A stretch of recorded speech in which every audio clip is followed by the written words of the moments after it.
नमस्कार, मी Priyadarshini Hinge max woman मध्ये तुम्हा सगळ्यांचं स्वागत आहे. मी कशी दिसते हा प्रश्न कधीतरी तुमच्या आईनं, बहिणीनं आणि अगदी मुलीनंही तुम्हाला विचारला असेल. लठ्ठपणा किंवा अति बारीक होणं किंवा मी बारीक दिसणं म्हणजे छान दिसणं असं महिलांच्या मनावर कोरलं गेलंय. पण ते खरंच आहे का? किंवा लठ्ठपणा म्हणजे नक्की काय किंवा बारीक म्हणजे नक्की काय याची अजूनही आपल्याला हवी तशी क्लिअरिटी आलेली नाही. आणि तीच क्लिअरिटी घेण्यासाठी आज आपण आलेलो आहोत डॉक्टर जयश्री तोडकर यांना. जयश्री मॅडम, स्वागत आहे तुमचं मॅक्स वुमेन मध्ये. जयश्री मॅडमची ओळख करून द्यायची म्हणजे जगातल्या किंवा अगदी भारतातल्या खूप तुरळक असलेल्या डॉक्टरांमध्ये त्याची गणना केली जाते. भारतामध्ये जेव्हा ओबेसिटी हे काहीतरी प्रकरण आहे, अशा काहीतरी प्रकरणांवर रिसर्च करण्यासाठी म्हणून जयश्री मॅडमचं नाव खरं तर घेतलं जातं. जयश्री, स्वागत आहे तुमचं मॅक्स वुमेन मध्ये. नमस्ते. ओबेसिटी आत्ता म्हटलं तर खूप मोठा शब्द आहे. पालकांसाठी, टीनेजर्ससाठी अगदी खूप मोठमोठे रिसर्चही याच्यावर केले जातात. पण जेव्हा तुम्ही प्रॅक्टिशनर म्हणून प्रॅक्टिस करायला सुरुवात केली तेव्हा ओबेसिटीसाठीच्या नवख्या कुठल्या तरी सब्जेक्टमध्ये आपण काहीतरी करावं असं तुम्हाला का वाटलं? ऍक्च्युली या विषयातली माझी जी एंट्री आहे ही अतिशय ऍक्सिडेंटल एंट्री म्हणू शकता. म्हणजे तुम्ही मला ऍक्सिडेंटल ओबेसिटी सर्जन म्हणू शकता. जेव्हा 2003 मध्ये मी काही विशिष्ट अवॉर्ड्स मला मिळाले होते की ज्यामुळे मला एक चूज करायचं होतं की कुठल्या पद्धतीचं स्पेशलिटी तुम्हाला घ्यायची आणि नवीन शिकायची इच्छा आहे. तर थोडक्यात मी तुम्हाला त्याच्याविषयी सांगते. 95 साली मी MS झाले, म्हणजे जनरल सर्जन झाले. आणि सुदैवाने मला खूप चांगले टीचर मिळाले ज्याच्यामध्ये आम्हाला डोळ्याखाली सगळे ऑपरेशन्स करायचं त्यांनी शिकवलं. आणि म्हणजे तसं देवच त्यावेळेस तर देवच मानलं जायचं. हां, म्हणजे सर्जरी या विषयामध्ये जितकं तुम्हाला टॅलेंट लागतं, स्किल लागतं, तसं एक सैनिक किंवा पायलट सारखी आयत्या वेळी डिसिजन घेण्याची, ती निभून नेण्याची जबाबदारीनं ती पण तुम्हाला एक रिस्पॉन्सिबिलिटी असते. आणि केलं त्याला तुम्ही माघार सहज घेऊ शकत नाही. त्याच्यामुळे तुम्हाला विचारपूर्वक पण तातडीनं योग्य वेळी डिसिजन घ्यायला लागतात. कदाचित असं असेल की त्यामुळेच हे एक चॅलेंजिंग विषय म्हणून मानला जातो. आणि 95 साली ज्यावेळेला मी सर्जन झाले त्यावेळेला नुकतंच कुठे कुठे दुर्बिणीतनं ऑपरेशन्सच्या गोष्टी येऊ लागल्या होत्या जगामध्ये. टेक्नॉलॉजिकल ॲडव्हान्सेस त्या दशकामध्ये खूप फास्ट झाले आणि त्यामुळे दुर्बिणीतल्या ऑपरेशनचं जे काही स्ट्रक्चर ट्रेनिंग असतं ते घेण्यासाठी मी फ्रान्सला गेले. ज्या वेळेला तिथून परत आले तेव्हा माझ्या असं लक्षात आलं की आपण शिकलेल्या आणि करत असलेल्या ऑपरेशन्सपैकी जवळजवळ 80% अधिक ऑपरेशन्स दुर्बिणीतनं करणं शक्य आहे. फक्त टेक्नॉलॉजी वेगळी. जसं आपण हाताने खातो त्याऐवजी चमच्याने खाणं किंवा ते जॅपनीज पद्धतीनं काड्यांनी खाणं हे वेगळं आहे. त्या पद्धतीनं तुम्ही जर टेक्नॉलॉजिकली पुढे जाऊ शकलात तर आपल्याला अतिशय कमी वेदना, अतिशय कमी हॉस्पिटल स्टे, कमी trauma, early recovery, family, patient आणि कामाचा, इकॉनॉमीचा लॉस या सगळ्या बॅकग्राऊंडवर दुर्बिणीतनं केलेली ऑपरेशन्स ही सगळ्यांना फायदेशीर ठरतात. त्यावेळेला आपण एक विचार केला की जी काही ऑपरेशन्स असतात छाती उघडून केली जाणारी, जसं एक थायमस नावाची ग्रंथी असते जी तुमच्या हार्टच्या वर असते आणि त्या ग्रंथीचं ट्युमर झाला की तुम्हाला मायस्थेनिया ग्रेव्हिस सारखे मोठे आजार होऊ शकतात. तर हे ऑपरेशन्स आम्ही ओपन खूप करायचो आमच्या युनिटमध्ये. KM हॉस्पिटल पुणे हे माझं पेरेंट युनिट आहे. तिथे डॉक्टर मिसेस मेहता आणि डॉक्टर पत्की असे खूप चांगले टीचर्स आम्हाला नशिबाने मिळाले. तर ते ऑपरेशन्स आपण दुर्बिणीतनं केली तर पेशंटला खूप चांगला फायदा होईल अशा पद्धतीचा विचार करून ते ऑपरेशन्स आपण डेव्हलप केली. आणि मी आणि माझ्या टीमनी ते ऑपरेशन्स डेव्हलप केल्यानंतर वर्ल्ड काँग्रेसमध्ये आम्हाला ते प्रेझेंट करायचा चान्स मिळाला. ज्या वेळेला तिथे चान्स मिळाला त्यावेळेला इनोव्हेशनचं बेस्ट अवॉर्ड पण आम्हाला मिळालं. तर आम्ही अर्थात खुश झालो. पण त्याच्या पुढे पण जी एक संधी मिळाली ती तर त्याच्यामुळे जरा अवाक झालो आम्ही आणि माझी टीम. म्हणजे कारण सुपर स्पेशालिटीमधलं काय शिकायचं आहे तुम्हाला अशी एक तुम्हाला संधी दिली जाते. मग त्या संधीमध्ये मी म्हटलं काय काय अवेलेबल आहे बघू आपण. त्यातले अनेक विषय मी आधी ऐकलेले होते, पाहिलेले होते, हाताळलेले होते. पण हे एक होतं ओबेसिटी ऑपरेशन्स जे कधी ऐकलं नव्हतं, पाहिलं नव्हतं. कारण आमची समजूत त्यावेळेला अशी होती की ओबेसिटीचे ऑपरेशन म्हणजे लायपोसक्शन, म्हणजे फॅट काढून टाका की ओबेसिटीचं ऑपरेशन झालं, जी की आजही आपण अनेक पेशंटची आहे असं बघतो. तर त्या ऑपरेशन्समध्ये जेव्हा मी म्हटलं की ठीक आहे आपण त्या विषयाच्या लोकांना जाऊन भेटावं आणि आपल्याला काय आहे ते समजून घ्यावं, ही उत्सुकता निर्माण झाली. मग तिथे गेले आणि मग कळलं की हे एक वेगळं जग आहे, जिथे आम्ही म्हणतो की फॅट काढून टाकणं म्हणजे ओबेसिटी सर्जरी, ही समजूत होती आमची. तिथे आम्हाला कळलं की जिथे ते बनत आहे, ज्याच्यामुळे त्या पेशंटला तो त्रास होत आहे, त्या सिंथेसिस आणि स्टोरेजच्या डिफेक्टमधनं हा निर्माण झालेला आजार आहे. तर त्या ठिकाणी जर तुम्ही ट्रीटमेंट केली नाही तर अनेक वेळेला तुम्ही कितीही काढा फॅट, ते पुन्हा जैसे थे परिस्थिती होते. म्हणजे एक एक्झाम्पल आम्ही देतो की छत गळत असेल तर किती वेळा तुम्ही जमीन पुसाल, पुन्हा ते ओलं होणार. हां, एक दिवस तुम्हाला छत नीट केलं पाहिजे तर ती जमीन पुन्हा गळणार नाही. तर अशा पद्धतीनं जेव्हा हे कळलं त्यावेळेला सुदैवाने ज्यांना ओबेसिटी सर्जरीचे फादर म्हटलं जातं, ज्यांनी या विषयामध्ये अत्यंत सखोल संशोधन केलेलं आहे, असे डॉक्टर निकोलास कोपिनारो म्हणून होते. ते आत्ता गेले 2 वर्षापूर्वी एक्सपायर झाले. पण त्या सरांकडे इटलीमध्ये युनिव्हर्सिटी ऑफ जिनोआ म्हणून आहे, त्यांच्याकडनं म्हणजे डायरेक्ट पायोनियर माणसाकडनं या विषयातल्या शिक्षण घेण्याचं भाग्य मला मिळालं आणि त्याच्यामुळे ह्या विषयाकडे बघण्याचा कम्प्लीट पर्स्पेक्टिव्ह बदलला. म्हणजे आधी जी समजूत होती की लठ्ठ माणसं खूप खातात आणि त्यांना समजतच नाही की असं करू नये, आहार खूप जास्त असतो, अशी एक समज असते, किंवा त्यांना स्वतःचा कंट्रोल नसतो.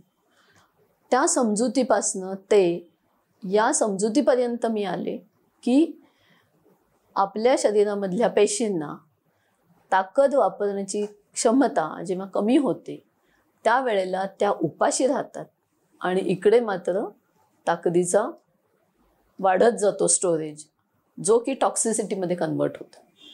म्हणजे हा टोटली डिफरंट पर्स्पेक्टिव्ह आहे.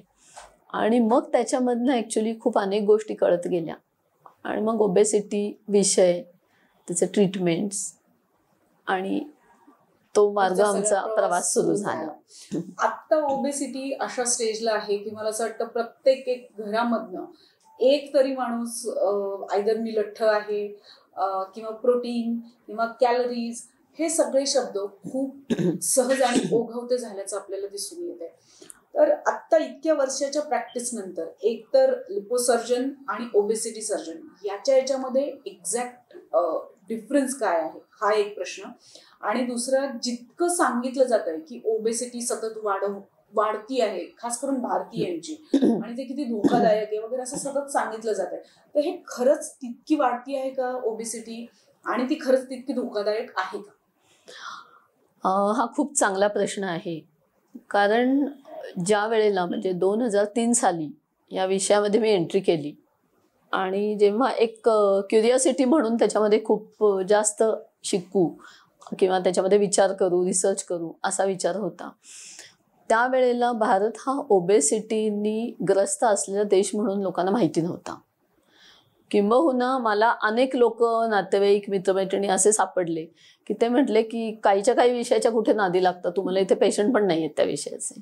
आणि त्यावेळेस डॉक्टर म्हणजे खोऱ्याने पैसे ओढण्याचं प्रोफेशन असं असा एक लोकांचा समज होता, जे की आजही खरं नाहीये. तर त्याच्यामध्ये जेव्हा आपण ओबेसिटी या विषयाचा विचार करतो, लठ्ठपणामध्ये भारत हा आज अमेरिका, चायना ह्यांच्या तोडीस तोड देश आहे. 5 व्यक्तींमधले कमीत कमी 2 व्यक्ती तुम्हाला लठ्ठ सापडतील. आणि हे लठ्ठ म्हणजे व्हिज्युअली लठ्ठ नाहीत, ज्याला आपण व्याख्येनुसार लठ्ठ म्हणतो की त्याची मापकं आहेत, कोणाला लठ्ठ म्हणावं याची मापकं आहेत. त्याप्रमाणे भारत हा अतिशय लठ्ठपणाने व्याधीग्रस्त देश म्हणून आज माहिती झालेला आहे. त्याचबरोबर आपण डायबिटीसची राजधानी म्हणून जगामध्ये ओळखलं जातो, कारण हायेस्ट नंबर ऑफ डायबिटिक्स आज भारतामध्ये आहेत. आणि लठ्ठपणा आणि डायबिटीस यांना ट्विन डिसीज म्हटलं जातं. जिथे ओबेसिटी असेल तिथे म्हणजे हे जुळे आजार आहेत, कारण दोघांची जननी एक आहे, एकाच वूममधनं दोन्ही तयार होतात. आतमध्ये आलेली साखर, आतमध्ये आलेली फॅट, आतमध्ये आलेली चरबी हे एक ताकद म्हणून बॉडीने इंधन म्हणून वापरायची गरज आहे. पण ज्या वेळेला तुमच्या इंजिनाला योग्य की मिळत नाही, किल्लीच तुमची नीट नसते, त्यावेळेला इंधन आहे पण इंजिन काम नाही करू शकत आणि इंधनाचा बोजा होतोय आणि इंजिन मात्र थकत चालले. हा एक पॅराडॉक्स म्हटला जातो ओबेसिटीचा आणि डायबिटीसचा. साखर आहे पण उपाशी राहून ती बॉडी वापरू नाही शकत साखर. तसंच लठ्ठपणामुळे होतं की चरबी वाढतीये पण तुम्ही उपाशी राहिले तर तुम्हाला ती मिळत नाहीये. त्यामुळे अर्थातच ह्याची अंडरस्टँडिंग ही गेल्या 20 वर्षामध्ये या विषयामधलं मूलभूत संशोधन, ज्याचा मला आनंद वाटतो हे सांगायला की मी पण एक त्या विषयाचा मूलभूत संशोधन मधला एक पार्ट आहे, की ज्याच्यामध्ये आता सिद्ध झालंय की हा एक आजार आहे जो तुमचा व्हॉलंटरीली कंट्रोलेबल पार्ट किंवा ऐच्छिक पद्धतीनं कंट्रोल करता येण्यासारखा भाग हा त्याचा काही प्रमाणात आहे. एक 25% असेल पण 75% तुमची बॉडी ठरवते. एक्झाम्पल, आपण इथल्या सगळ्यांनी आज 4 लाडू खाल्ले तर कदाचित तुमची शुगर काहीच वाढणार नाही, यू विल स्टे नॉर्मल. माझी 150 वाढू शकते, आणखीन कोणाची 100 कमी होऊ शकते, आणखीन कोणाची 300 वाढू शकते. हे ठरवतं कोण? तर हे तुमची बॉडीची सिस्टीम ठरवते, ज्याला आम्ही मेटाबॉलिक सिस्टीम म्हणतो. तर ओबेसिटी या विषयाचा जेव्हा विचार केला जातो, तुमचा पहिल्या प्रश्नाकडे आपण पहिलं येऊ की हा आजार भारतामध्ये वाढत आहे का? आहे. आणि अतिशय चिंता करण्यासारखी परिस्थिती आहे, कारण चाइल्डहुड ओबेसिटी जी आहे, जी की अडोलसंट ओबेसिटी आणि अडल्ट ओबेसिटीमध्ये कन्व्हर्ट होते, त्याचं प्रमाण आज आपलं अमेरिके इतकंच आहे तुलनेमध्ये. आणि ही भयानक परिस्थिती आहे, कारण जो आजार 1950च्या दशकामध्ये डायबिटीज, BP, हार्ट हे साधारण 60च्या पुढे होत होतं किंवा 70च्या पुढे होत होतं, ते आपल्याला 2000 साली दिसलं की 50च्या आसपास आलंय. 2010 ते 40मध्ये दिसलं आणि आता 2020 ओलांडले, आम्हाला तो आजार 18, 19, 20 वयामध्येच दिसतोय. Red alert situation. हा, अतिशय आपली अवस्था चिंताग्रस्त पद्धतीची आहे. ओबेसिटी एकटी येत नाही, तिच्या मागून येणारे 110 पद्धतीचे वेगवेगळे आजार आहेत, ज्याच्यामध्ये BP, diabetes, heart, kidney, liver, वंध्यत्व, थायरॉइड, जॉईंटचे आजार म्हणजे सांधे, हाडांचे आजार, वेगवेगळे कॅन्सर जसं की प्रोस्टेट, लिव्हर, बायकांमधलं ब्रेस्ट, ओव्हरी, युटरस, हे कॅन्सर हे ओबेसिटीमध्ये अतिशय कॉमन आहे. कारण फॅट हे न्यूट्रल नसतं. फॅट सेलमधून सगळी केमिस्ट्री बॉडीची फॅट सेलवर अवलंबून आहे. म्हणजे बायोकेमिस्ट्री ज्याला आम्ही म्हणतो की जैविक इंधन किंवा ती रसायनं ही जी आहेत, ही जितकं फॅट वाढतं तितकं ती ॲबनॉर्मली हॅफाझार्डली वाढायला लागतात आणि त्यांचं एकमेकांचं संतुलन निघून जातं. ऑटोमॅटिकली प्रत्येक पेशीची हेल्थ ही खराब व्हायला सुरुवात होते. हे खूप टेक्निकल झालं खरं तर हे समजून घेण्यासाठीही. पण आपण बघतोय की हेल्थ बाबतचा अवेअरनेस असेल किंवा शरीराची काळजी घेणं याचं प्रमाण थोडं का होईना पण वाढल्याचं आपल्याला दिसून येते. म्हणजे सकाळी वॉकला तुम्हाला गर्दी दिसते, जिम्स आजकाल गच्च भरलेले दिसतात. पण असं जरी असलं तरी ओबेसिटीचं प्रमाण जे आहे ते वाढत चाललेलं आहे. आणि दुसरीकडे आपण समाज माध्यमांवर बघतोय की खूप मोठ्या प्रमाणावर तुम्ही आहार किती घ्यावा, तुम्ही तुमच्या कॅलरीज किती असल्या पाहिजे, मग त्या कशा घेतल्या गेल्या पाहिजे यावरही खूप मोठ्या प्रमाणावर चर्चा केलेली आपल्याला दिसून येते. आणि त्या रील्स जर एकंदरीत पाहिल्या तर असं वाटतं की अरे आपण आयुष्यभर म्हणजे फारच चुकीचं खातोय, जे काही खातोय ते आता विषच खातोय का. तर एकतर समाज माध्यमांवर व्हायरल होणारे हे रील्स या व्हिडिओज किंवा कालच्या याच्यामध्ये अगदी पिवळी हळद खा किंवा कच्ची हळद खाल्ली तर तुमचं लिव्हर जे आहे ते चांगलं राहील, अशा काहीशा प्रमाणात ओबेसिटी बद्दलची जनजागृती. आता ही जनजागृती आहे का हाही एक खरं तर प्रश्नच आहे, पण हे आपल्याला खूप मोठ्या प्रमाणात व्हायरल होताना दिसत आहेत. आणि अनेक सामान्य म्हणता येतील अशा घरांमध्ये या रील्सला फॉलो केलं जातं. तर हे कितपत जितकी टेक्निकॅलिटी आपण बघतोय जी डॉक्टरांना समजते तितक्या टेक्निकली सामान्य लोक ही गोष्ट हाताळू शकतात का, एक भाग. दुसरा, समाज माध्यमांवर व्हायरल होणाऱ्या या सगळ्या रील्सला नक्की कसं बघितलं गेलं पाहिजे, हा दुसरा भाग. तुम्ही म्हणताय ते हे पीक खूप फोफावलेलं आहे, त्यात काही वादच नाहीये. त्याच्यात एक मुख्य गोष्ट अशी आहे की ओबेसिटीचं लिंकिंग हे खूप सौंदर्याशी किंवा कॉस्मेसिसशी झालेलं आहे. अनफॉर्च्युनेटली आमच्याकडे असेही पेशंट येतात की ज्या मुली किंवा बायका 60 किलोच्या होत्या आणि त्या 65-68 किलोच्या झालेल्या आहेत.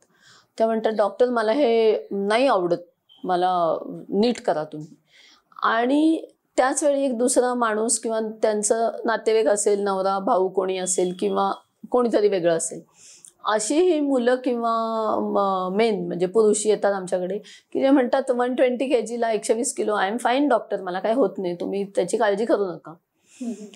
म्हणजे अनफॉर्च्युनेटली हा जो अतिशय गंभीर विषय आहे हा खूप लाईट लेवलनी हाताळला जातोय, ही पहिली गोष्ट.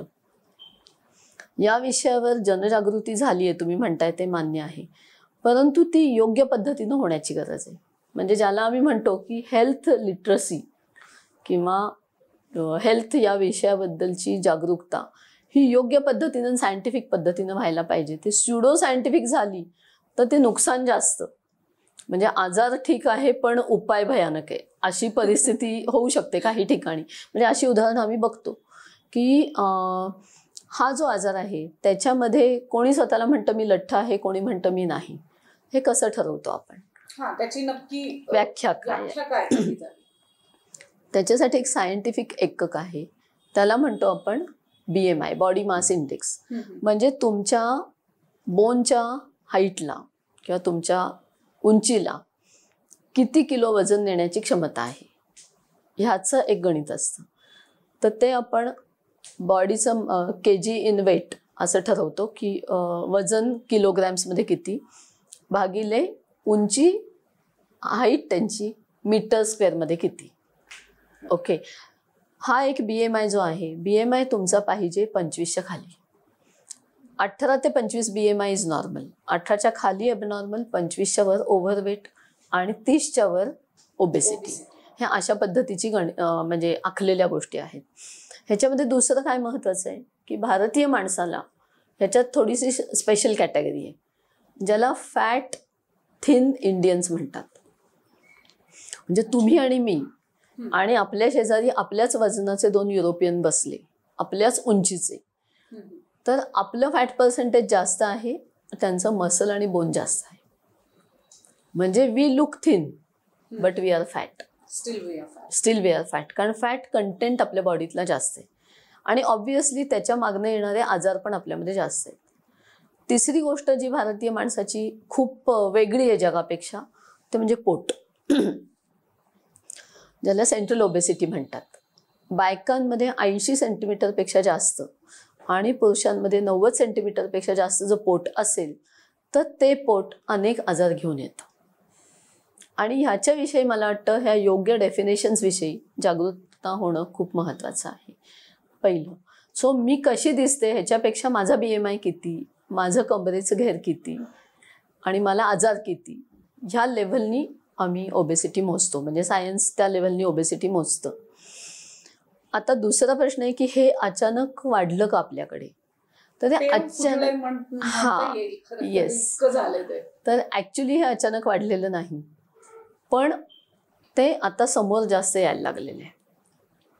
जसं आपण म्हणतो की कॅन्सर कदाचित आपल्याकडे वाढला आहे का, 1 दशकापूर्वी किंवा 2 दशकापूर्वी तेवढा असू शकतो, पण तेव्हा तेवढे लोक त्याच्याकडे बघत नव्हते किंवा तेवढ्या टेस्ट नव्हत्या इझिली डायग्नोज होण्याच्या. आता मात्र त्याची डायग्नोसिस, त्याची जागरूकता एका लेव्हलनी आली आहे, त्यामुळे कदाचित जास्त माणसं पुढे येत आहेत त्याची. तिसरी गोष्ट अशी आहे की कोविडनी काही देणग्या दिल्यात आपल्याला.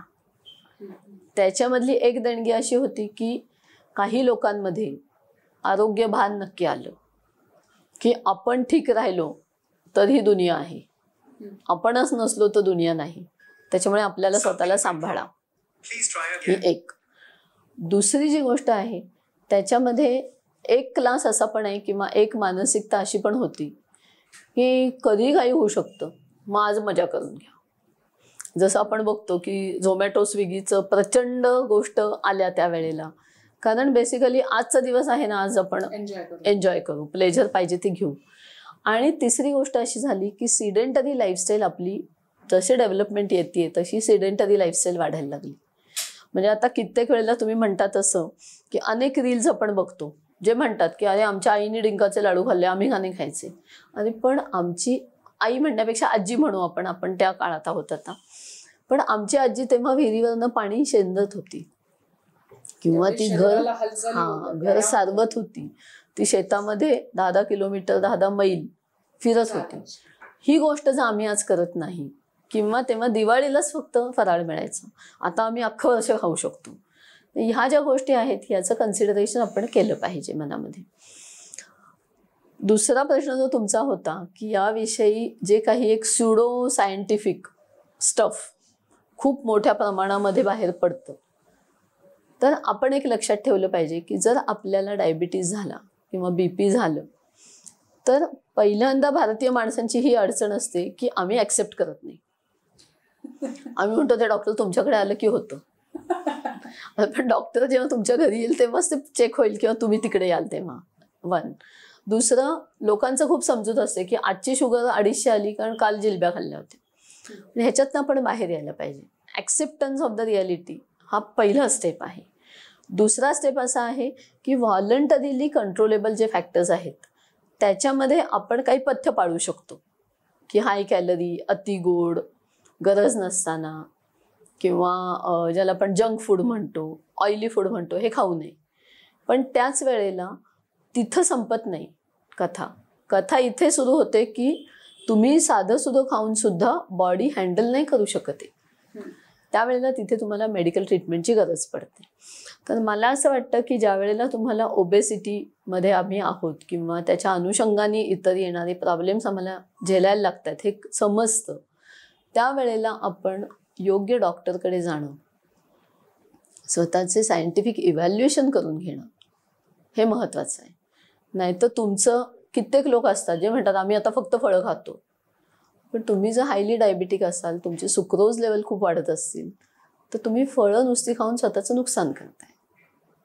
ही गोष्ट आपल्याला समजली पाहिजे. किंवा काही लोकांना वाटतं की डॉक्टर मी रोज फक्त चिकन मटण खाणार आहे, माझा प्रोटीन कंटेंट फार चांगला आहे, बाकीचं तुम्ही बघा.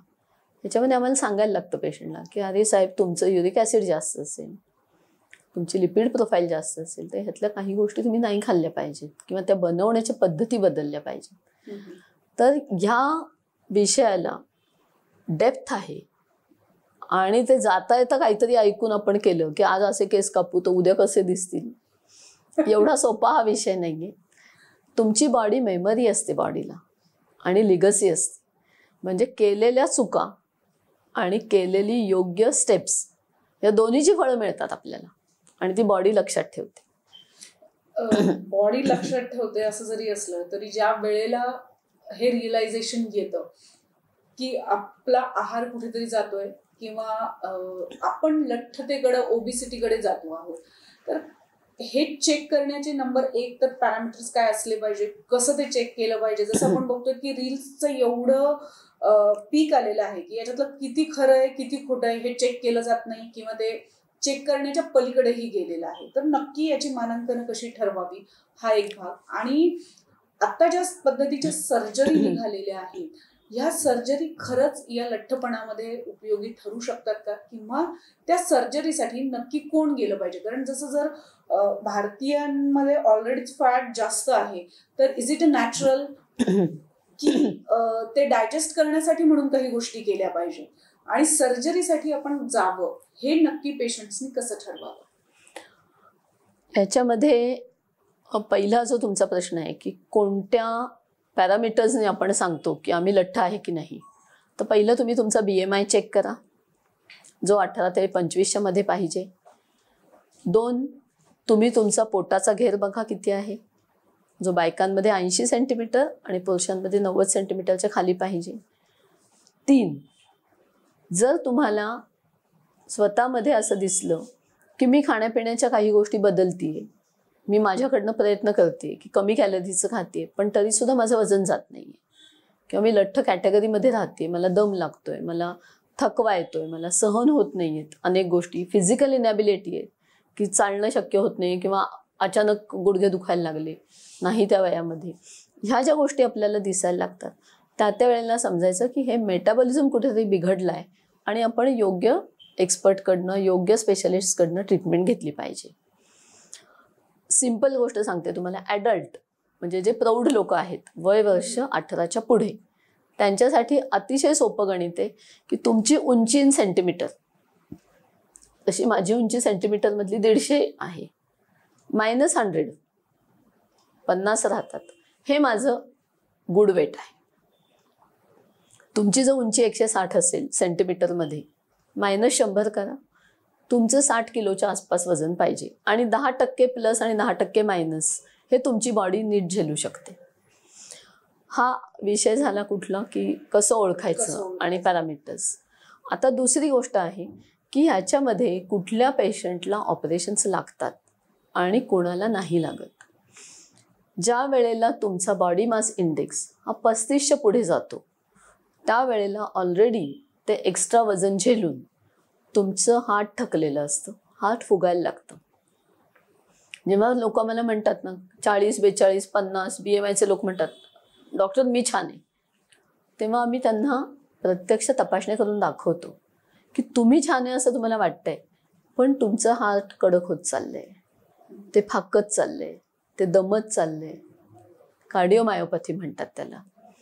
तुमच्या किडनीवर दबाव येत चाललाय कारण हे एवढं एक्स्ट्रा वेट हे तुम्हाला तेवढे टॉक्सिक प्रॉडक्ट निर्माण करतं जे वेस्ट किडनीला व्हायला लागतंय. डायजेस्टिव्ह सिस्टीममधला वेस्ट हा लिव्हरला गाळायला लागतोय, लिव्हर फॅटी होत चाललंय म्हणजे कमजोर होत चालले. फॅट म्हणजे शक्ती नाही, फॅट म्हणजे कमजोरी. हा एक मुद्दा पहिला लक्षात घेतला पाहिजे. तर ज्या वेळेला तुमचा BMI 35च्या पुढे जातो तेव्हा त्याच्या मागून येणाऱ्या आजारांची संख्या झपाट्याने वाढत जाते. म्हणून जे काही इंटरनॅशनल फेडरेशनचे सायंटिफिक गाईडलाईन्स आहेत त्याच्यामध्ये 35च्या पुढचं BMI ह्याला तुम्ही ऑपरेशन करा, जेणेकरून पेशंटचा मेटाबॉलिझम चांगला व्हायला मदत होते आणि मग व्हॉलंटरी जे काही एफर्ट आहेत, जसं की कमी कॅलरी खा, योग्य कॅलरीमध्ये तुम्ही स्वतःला मेंटेन करा, व्यायाम करा वेगवेगळे, हे सगळे तुम्हाला लागू व्हायला लागतात.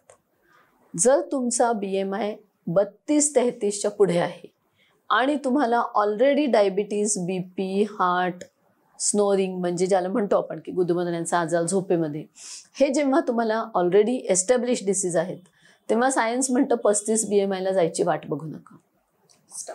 कारण तुम्ही तिथेच गळालेले असू शकता, पोहोचू शकत नाही तुम्ही कधी कधी तिथे, त्या ठिकाणी तुम्हाला ऑपरेट करून घ्या. म्हणजे सायन्सचा फंडा खूप क्लिअर आहे. स्टेज ऑफ द डिसीज ठरवा, तुमचं BMI काय आहे, तुमचे सोबतचे आजार काय आहेत, या पद्धतीनं स्टेजिंग करा. एक कॅन्सरचं उदाहरण तुम्हाला मी देते. स्टेज 4ला स्टेज 1ची ट्रीटमेंट उपयोगी नाही आणि स्टेज 1ला स्टेज 4ची नाही. तसंच ओबेसिटी डिसीजचं आहे की 35 BMIच्या पुढे ऑपरेशन हा उपाय तुमच्या अनेक सिस्टीम वाचवतो आणि त्याच्या खाली मात्र तुम्हाला व्हॉलंटरी ट्रीटमेंट्स, कंट्रोल जे आहेत ते, किंवा काही मेडिकेशन्स, काही व्यायाम, काही डाएटरी सिस्टीम्समधले बदल हे तुम्हाला मदत करू शकतात. पण हे कुठलेही ब्लाइंडली करायची गोष्ट नाही आहे. कारण तुम्ही बघता आता आपण ऐकतो की जिममध्ये व्यायाम करताना ट्रेडमिलवर हार्ट अटॅक येऊन मुलं गेलेली आहेत, पेशंट हॅव डाईड. किंवा विचित्र पद्धतीनं डाएट केल्यामुळे लोक बेडरिडन झालेली आहेत किंवा वाटेल त्या पावडरी खाल्ल्याने लोकांच्या किडन्या खराब झालेल्या. तर ह्या विषयामध्ये डेप्थ ऑफ द असेसमेंट आणि सायंटिफिकली अप्लाइड ट्रीटमेंट डिसीजच्या स्टेजप्रमाणे ही महत्त्वाची आहे. एकंदरीतच आपण बघतोय की लठ्ठपणा याच्याबद्दल जरी जागृती असली तरी तो फिटनेसकडे कसा घेऊन जायचा याच्यामध्ये अजूनही कन्फ्युजन आहे. बऱ्याच जणांना वेगवेगळ्या पद्धतीचे डाएट्स आता बाजारात येताना ते आपल्याला दिसत आहेत. बऱ्याच गोष्टी व्हायरल पण होतात आणि त्याच्या ह्याच्यातनं अनेक जण त्या पद्धती अडॉप्ट करून म्हणा की वजन कमी करण्याचा प्रयत्न करतात. पण खास करून महिलांमध्ये असेल, आयर्नची कमतरता या बरोबरीनं कॅल्शियमची कमतरता जी 40 नंतर आपल्याला दिसून येते. सो ओबिसिटी आणि या पद्धतीचं कुपोषण याचं काही सिमिलॅरिटी आहे का, किंवा हे अतिरिक्त जेव्हा तुम्ही यंग असाल तेव्हा घेतलं तर चालतं का, असा एक कुठेतरी समज आपल्याला असलेला दिसून येतो. सो हे कितपत खरं आहे? पहिली गोष्ट म्हणजे जेव्हा तुम्हाला दिसतं की तुम्हाला ओबेसिटी आहे त्यावेळेला तुम्ही इमिजिएटली त्याच्यावर काम करायला सुरुवात केली पाहिजे. पण काही ठिकाणी व्यवस्थित असेसमेंट न होताच लोक सेल्फ ट्रीटमेंट करायला सुरुवात करतात. म्हणजे काहीतरी औषधं घेतील, काहीतरी गोष्टी फॉलो करतील, कुठलेही फॅट डाएट्स घेतील. तर डाएट म्हणजे एक पद्धतीचं मेडिसिन आहे. जसं आपण एक पॅरासिटामॉलची गोळी खाताना डॉक्टरला आम्हाला विचारलं जातं की डॉक्टर ह्याच्याने काही वेडवाकडं होणार नाही ना. डाएटमध्ये लोक वाटेल तसं सहज डायजेस्ट करतात, ॲक्सेप्ट करतात. तर हे कुठेतरी एक पद्धतीचं शिक्षण होण्याचं लोकांची गरज आहे की नक्की मी कसा आहे आणि मला झेपणारे काय गोष्टी आहेत, माझ्यासाठी योग्य काय आणि वाईट काय. दुसरा जो महत्त्वाचा प्रश्न आहे की याच्यातनं तुम्हाला मगाशी मी बोलले तसं लठ्ठपणा आणि कुपोषण ॲक्च्युली हे सुद्धा ट्विन आहेत. जिथे लठ्ठपणा आहे तिथे पेशीचं कुपोषण आहे. फरक कुठे आहे की इथून ते ताकद इकडे व्हायचा जो मार्ग आहे तो कुठेतरी बंद आहे किंवा त्रासदायकरित्या अडकलेला आहे. ज्या वेळेला आपण मेटाबॉलिझमच्या ट्रीटमेंट करतो, जसं की ऑपरेशन्स आहेत किंवा काही औषधं आहेत, त्याच्यामध्ये आपण हा पॅसेज क्लिअर करण्यासाठी बॉडीच्याच केमिकल्सची मदत घेतो आणि त्याच्या अल्टरेशन्समुळे आपण ते साध्य करू शकतो. तर कुपोषण हा विषय अतिशय स्ट्रॉंगली दिसतो आपल्याकडे. व्हिटॅमिन बी, व्हिटॅमिन डी आणि आयर्न हे तर भारतीय महिलांमध्ये सगळ्यांमध्येच अतिशय कुपोषण लेव्हलला आहे असं पण म्हणू शकतो. याच्यामध्ये ओरिएंटेशन जर आपल्याला व्यवस्थित झालं की आम्ही काय खाणं आमच्यासाठी योग्य आहे, एक प्रायमरी काही टेस्ट असतात त्याच्यातनं खूप गोष्टी आपल्याला समजू शकतात. आणि हे पुरुष आणि बायका ह्या दोघांनाही ते इक्वली लागू होतं. म्हणजे जेंडर वाईज मूल पैदा करणे किंवा मुलं जन्माला घालणे ह्याच्या व्यतिरिक्त ओबेसिटीचा इम्पॅक्ट दोघांवर फारसा वेगळा नाही आहे. वंध्यत्व बाईलाही ओबेसिटीमुळे येऊ शकतं, पुरुषालाही येऊ शकतं. म्हणजे इनफॅक्ट आता तर आम्हाला IT सेडेंटरी लाईफमधले प्रचंड लोक दिसतात की obesity, depression, infertility, pre diabetes, लहान वयामध्ये BP हे एक कॉम्बिनेशन फार स्ट्रॉंगली दिसायला सुरुवात झालेली. ह्याच्यामध्ये तुम्ही म्हणता तसं एक जागृती होणं महत्त्वाचं आहे. वैज्ञानिक जागृतीचं महत्त्व खूप आहे. नाहीतर मग स्युडो सायन्स फॉलो करून फ्रस्ट्रेशनमध्ये जाणाऱ्यांची संख्या खूप आहे. आणि मला वाटतं जे सल्ले देतात त्यांनी सुद्धा जबाबदारी घेण्याची गरज आहे. अगदीच. तुम्ही ज्या रील्स बघताय त्या रील्स ऑथेंटिक आहे की नाहीये हे पण खरं तर चेक करण्याची नितांत आवश्यकता आहे. की इन्फ्लुएन्सर म्हणून कुठल्या गोष्टीचं मार्केटिंग केलं जात नाहीये ना, त्याच्यातलं नॉलेज हे खरंच ज्ञान म्हणून वापरलं जात आहे का हेही बघायची आवश्यकता आहे. तुम्ही जाड आहात म्हणजे तुम्ही लठ्ठ आहात असं होत नाही.